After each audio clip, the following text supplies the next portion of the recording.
Deuxième sous-partie, la parole de Dieu dans cette fin de poème, et plus particulièrement dans la dernière strophe.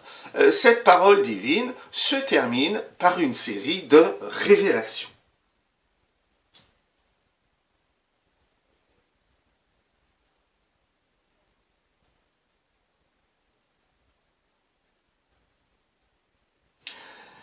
Première révélation, c'est l'omniprésence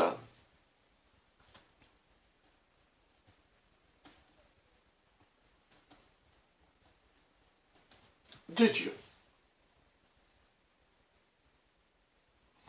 Vous décomposez ce mot, omni, tout, présence, donc la présence de Dieu se fait partout.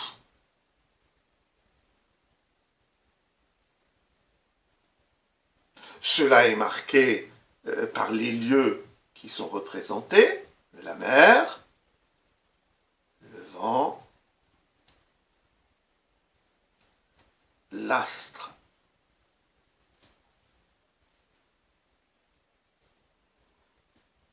Et cette énumération nous renvoie au début du poème avec trois des éléments fondamentaux de la nature, l'eau, l'air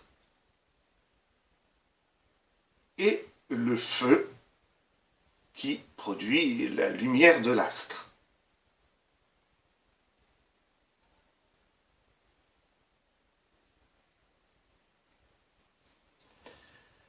Deuxième preuve de l'omniprésence de Dieu, c'est la répétition de l'expression « c'est le Seigneur » que l'on trouve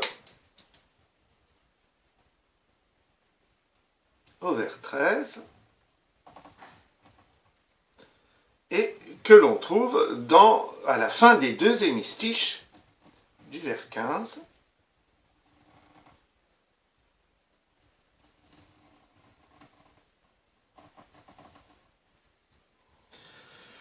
Le Seigneur étant une autre expression pour désigner la supériorité de Dieu,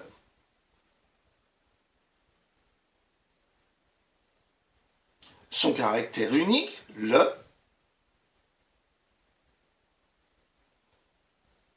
la supériorité marquée par le vocabulaire, Seigneur,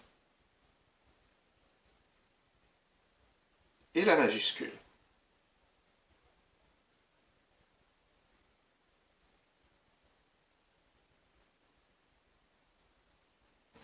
Cette omniprésence de Dieu est aussi marquée par un certain nombre d'éléments qui soulignent la généralité.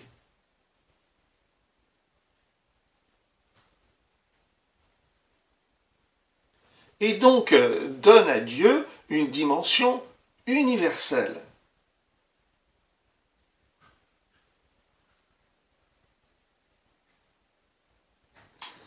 Vous remarquez que précédemment, les verbes dans la partie descriptive étaient au passé simple.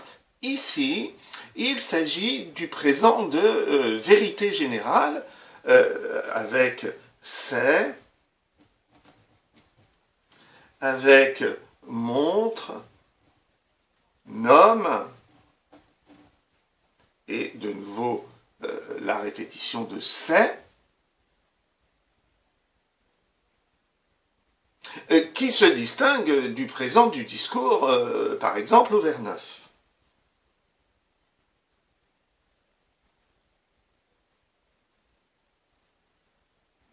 La généralité est également représentée par tout.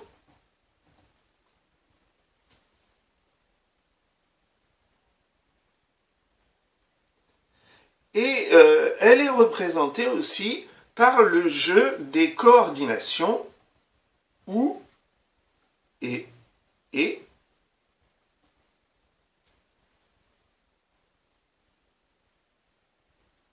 La coordination ou présentant une alternative entre misère et bonheur,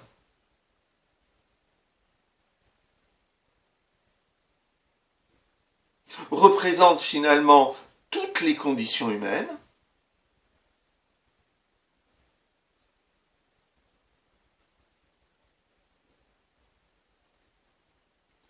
Et l'utilisation de la coordination et entre montre et nomme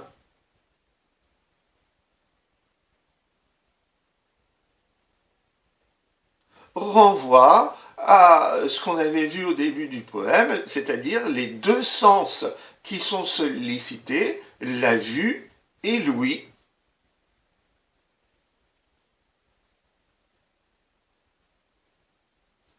Deux sens qui se sont succédés dans les deux premières strophes et donc qui montrent leur complémentarité.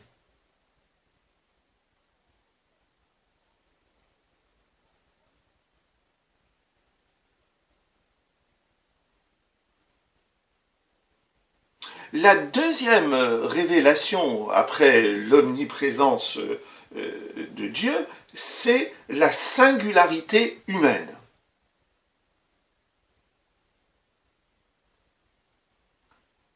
Alors celle-ci est résumée, bien évidemment, dans le dernier vers du poème.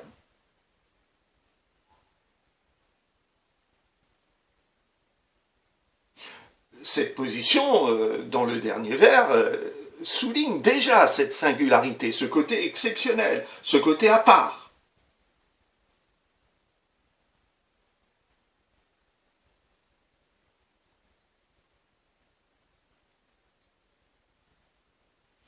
Cette singularité est associée à une métaphore, celle du navire,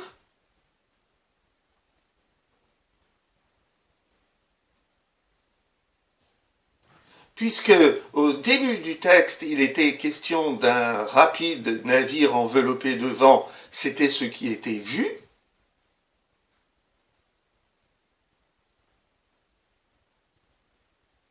Mais maintenant, le navire est une image qui représente l'homme.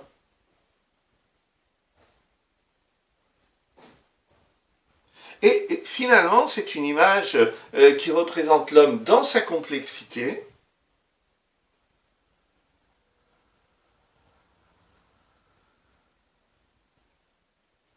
puisque d'un côté, on voyait dans la première strophe le côté dynamique du navire, qui était rapide et qui gonflait ses voiles.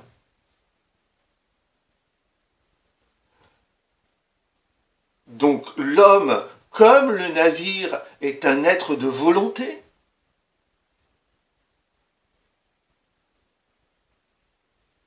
Mais en même temps, ce navire, au vers 3, était enveloppé de vent.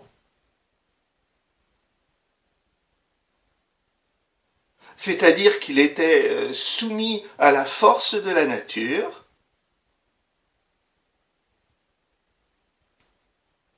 Et si on reprend l'image du navire à la fin du poème, c'est pour montrer qu'il est aussi soumis à la force du destin.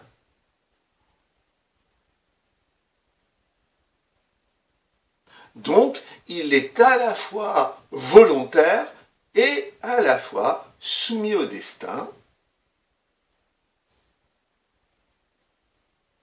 Il y a donc à la fois un éloge et un avertissement dans cette description métaphorique de l'homme. Et donc, on comprend bien pourquoi Victor Hugo a choisi ce poème comme poème introductif à l'ensemble des contemplations,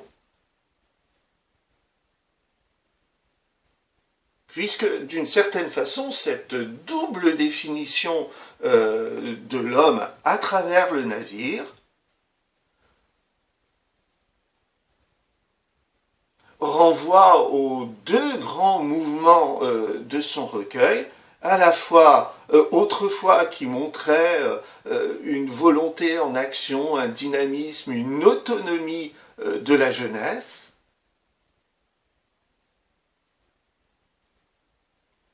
et à partir de 1843, aujourd'hui, où l'on voit Victor Hugo et l'homme en général, si le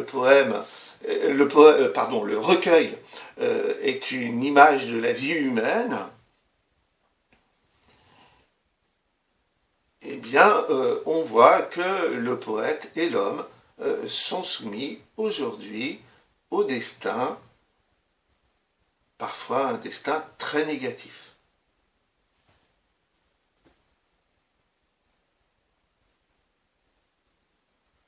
Il est temps de conclure.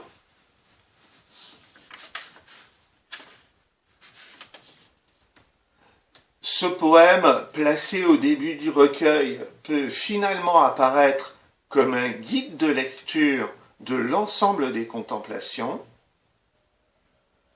Il exploite en effet les différentes significations de ce mot et introduit certains thèmes fondamentaux que l'on trouve aussi bien dans autrefois que dans aujourd'hui. Ces thèmes sont la nature, la représentation de l'existence humaine, la place privilégiée du poète et l'importance de la méditation métaphysique ou religieuse. Ce poème est aussi une sorte de modèle de la poésie romantique de Victor Hugo, qui, à travers les mémoires de son âme, cherche à révéler sa personnalité et à revendiquer sa position de guide pour ses lecteurs. Au revoir.